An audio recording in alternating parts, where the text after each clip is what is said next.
क्या हीरो पहले जैसा रिलायबल इंजन बना नहीं पा रहा है? हीरो की मार्केट 40% तक क्यों गिर गई है आज के टाइम में? क्या हीरो की गाड़ियाँ लेनी बंद कर देनी चाहिए?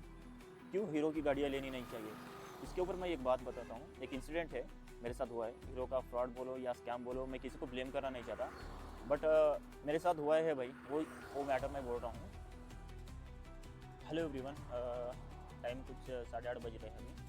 ये वीडियो शूट करने का मेन रीज़न है कि मेरे साथ जो हुआ फ्रॉड, उसके बारे में मुझे बताना है। जो मेरे साथ हुआ एक्चुअल प्रॉब्लम के बारे में मैं बताना चाहता हूँ। मैं लास्ट वीडियो में बताया था, सर्विस का वीडियो भी डाला था मैं पूरा।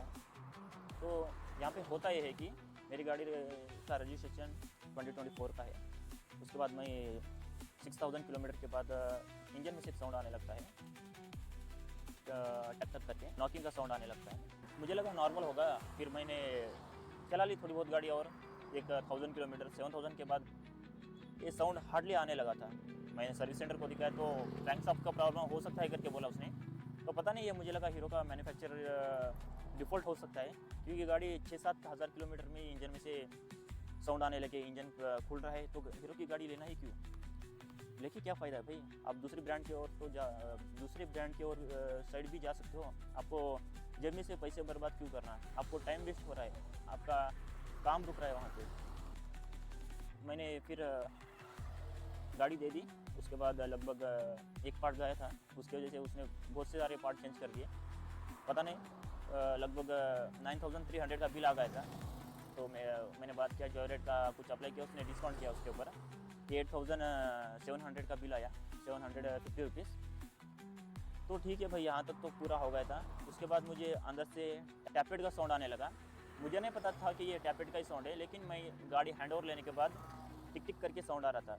बट मैंने सुपरवाइज़र से बात की तो उसने बोला कुछ नहीं, वो ऐसे आता है करके बोला। लेकिन मुझे एक्सपीरियंस है ना भाई, मैं गाड़ी पहले लिया था और अभी का साउंड, पहले का साउंड में मुझे डिफरेंट पता नहीं लगेगा क्या, क्योंकि गाड़ी में चला रहा हूँ ना भाई। गाड़ी चलाते चलाते उसका पूरा नॉलेज होने लगता है हमें कि गाड़ी पहले कैसे चल रही थी, अभी कैसे चल रही है, पहले का साउंड कैसा था, अभी का साउंड कैसा था।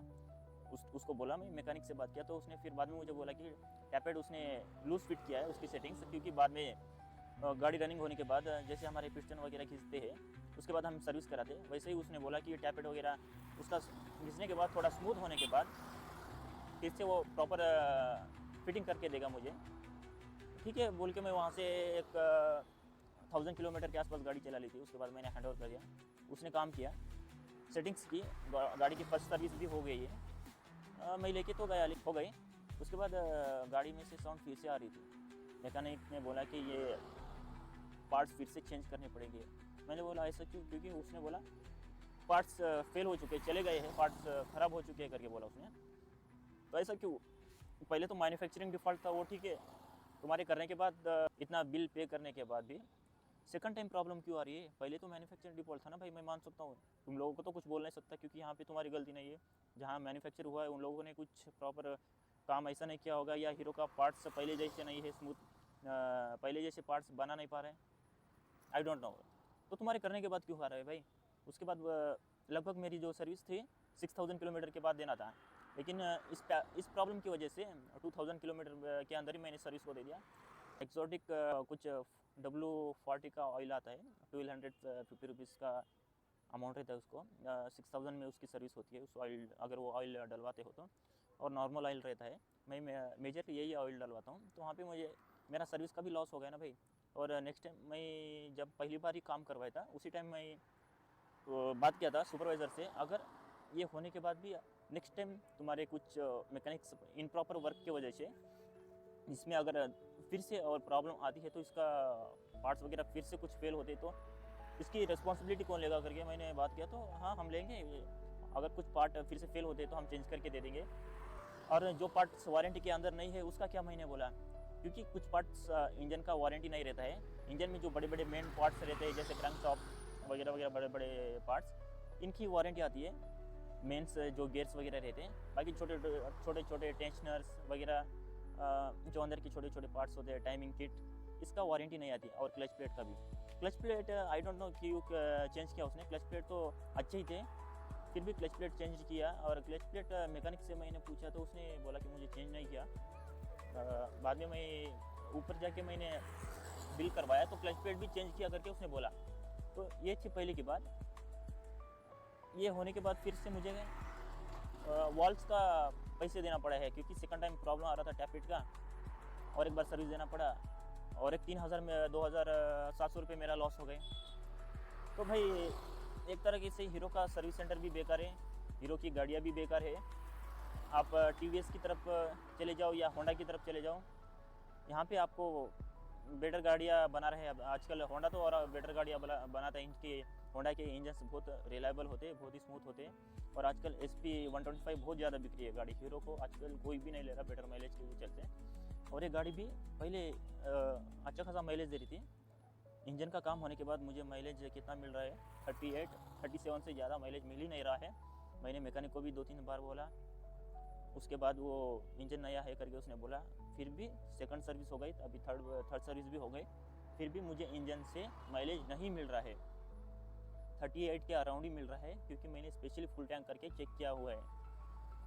फिर भी अभी एक प्रॉब्लम हो तो मान के चल सकते भाई, पहले मैन्युफैक्चरिंग डिफ़ॉल्ट, उसके बाद मैकेनिक इन प्रॉपर वर्क की वजह से, टैपेड प्रॉपर सेट नहीं करने की वजह से head kit, tensioner, wall kits, rocker arms, ये 4 पार्ट्स फिर से चेंज करना पड़ा। उसके अंदर वॉल्स का पैसे मुझे फिर से ऐड कर दिए गए, 770 रुपीज़ समथिंग। ये होने के बाद और एक प्रॉब्लम मैं आपको बताता हूँ। जैसे इंजन का प्रॉब्लम स्टार्ट हुआ था, उसके अराउंड 2 महीने के बाद ही, 1 महीने के बाद बैटरी का भी मुझे इशू देखने मिला था। अराउंड 7-8 मंथ में ही बैटरी का एक्चुअल हो रहा ये था कि बैटरी 2 दिन में 1 दिन में डेड हो जा रही थी। मैं कैसे वैसे धक्का दे के स्टार्ट कर ले रहा था, 2-3 बार ऐसे स्टार्ट कर लिया, नॉर्मल डाउन हो गई होगी करके मैं सर्विस सेंटर में एक बार दे दिया, तो उसके बाद भी मुझे 1 दिन में ही बैटरी फिर से डाउन हो गई। तो मैंने स्टार्टर ज़्यादा नहीं मारा, फिर धक्का दे के वहाँ पे नॉर्मल बाहर से मैंने बैटरी चार्ज करवा लिया। उसके बाद मैं चलाया 1 दिन और फिर से बैटरी डेड हो गई, बैटरी डाउन हो जा रही थी बार बार। तो मैंने सर्विस सेंटर को दिखाया, भाई ये क्या बात है, बार बार बैटरी डाउन हो जा रही है। इसके चलते मेरा 1 दिन का ड्यूटी भी लॉस हो गया, ड्यूटी को नहीं गया, क्योंकि जाने का टाइम पे मैं गाड़ी निकाल रहा था, मुझे नहीं पता था कि गाड़ी की बैटरी डेड हो चुकी थी।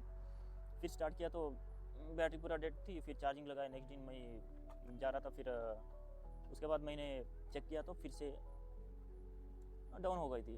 तो मैंने बोला वहाँ पे कि ये क्या प्रॉब्लम है भाई, इसको चेंज तो भी करके दे दो। तो उसने बोला चेक करते सर, चेक करके आपको बताते। तो उसने बोला फिर बाद में बैटरी अच्छी है। मेजर उनके पास क्या होता है, 12 वाट का चार्जर्स होते हैं, और जो हमारी गाड़ी में जो कॉइल होता है वो 12 वाट डायरेक्ट प्रोड्यूस नहीं कर पाता। और उसके अंदर जो सर्विस में शोरूम में चार्जिंग लगाते हैं, वो एम्पायर भी सेट करने का ऑप्शन होता है इसमें, लेकिन गाड़ी में से जो आती है उसमें से एम्पायर का इतना आउटपुट नहीं निकलता। ये क्या मेजरली 2 एम्पायर ही निकलता होगा, और उसमें जो वाट्स निकलते हैं वो भी मिनिमम ही, जैसे बेसिक गाड़ी को रनिंग में चार्ज हो सके इतना ही निकलते होंगे। तो गाड़ी में चार्ज नहीं हो रहा था वो, तो वहाँ पे आराम से चार्ज हो जा रहा था। तो यहाँ पे कुछ ना कुछ बैटरी का प्रॉब्लम हो गया था।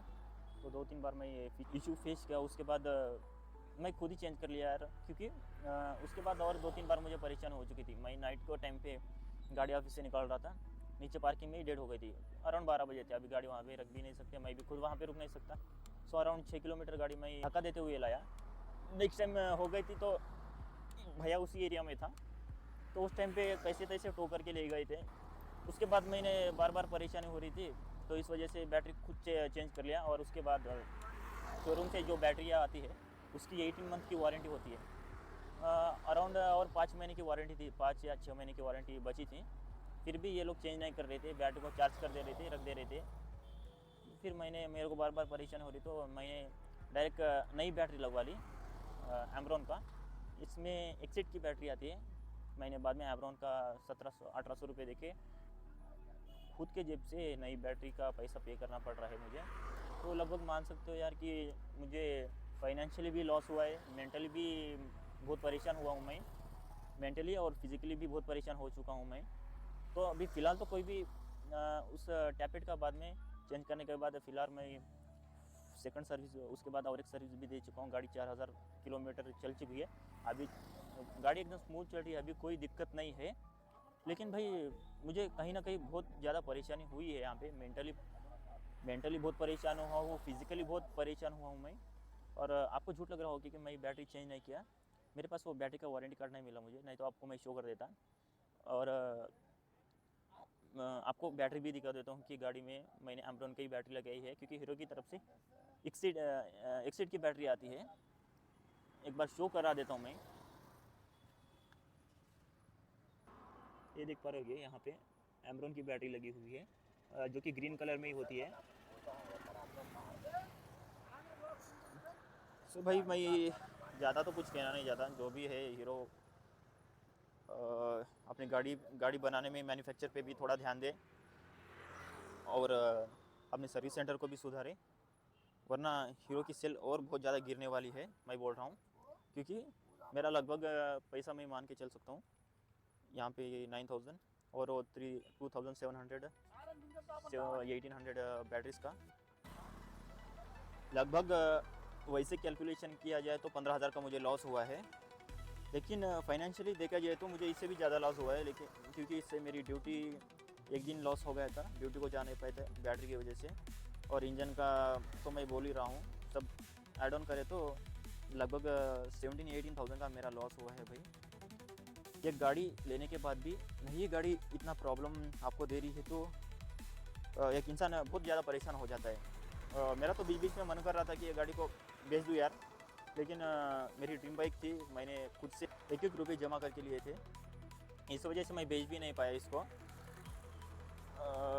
बाकी क्या ही कर सकते यार, अभी तो मुझे कोई परेशानी नहीं आ रही है इसमें। देखता हूँ आगे कुछ अगर प्रॉब्लम आए तो फिर क्या ही कर सकते, करवाना ही पड़ेगा। गाड़ी को तो बेच नहीं सकता, क्योंकि ये मेरी फर्स्ट बाइक है और मेरी ड्रीम बाइक है। इसके ऊपर और बहुत ज़्यादा मुझे राइड करनी है आगे चल के। ये वीडियो बनाने का मकसद यही था कि आपको अवेयर कर पाऊँ हीरो की गाड़ियों से। मुझे अकेले को नहीं, बहुत सारे लोगों को हीरो की गाड़ियाँ लेके फंसता रहे, परेशानी हो रही है फिज़िकली, फाइनेंशियली और मेंटली भी। तो वीडियो को यहीं पे एंड करता हूँ। इस वीडियो को ज़्यादा से ज़्यादा शेयर कीजिएगा, ताकि ज़्यादा से ज़्यादा लोगों के पास पहुँच सके। और हीरो को भी टैग कर देना, बाई चांस से वीडियो हीरो के पास पहुँचती है तो सुधारो यार कुछ तो कुछ, मैं बोल रहा हूँ। अपने इंजन्स की रिलायबिलिटी और शोरूम्स सर्विस सेंटर को थोड़ा बेहतर करने की कोशिश करो। और छोटी मोटी परेशानियाँ और बहुत मुझे हुई है, लेकिन अभी छोटी छोटी बातें गिनते रहेंगे तो क्या ही है, वो तो होती रहती है। तो सर्विस सेंटर के थ्रू टैंक का कुछ छोटा मोटा पार्ट्स भी डैमेज होता ही रहता है, इन लोगों के थ्रू ये प्रॉपर टैंक्स ओपन करने के बाद रखते नहीं है। चलो ठीक है, ये वीडियो को यहीं पे एंड करता हूँ। Thank you for watching this video. Keep loving, keep supporting and subscribe ज़रूर करना। क्या हीरो पहले जैसी गाड़ी बना नहीं पा रहा है?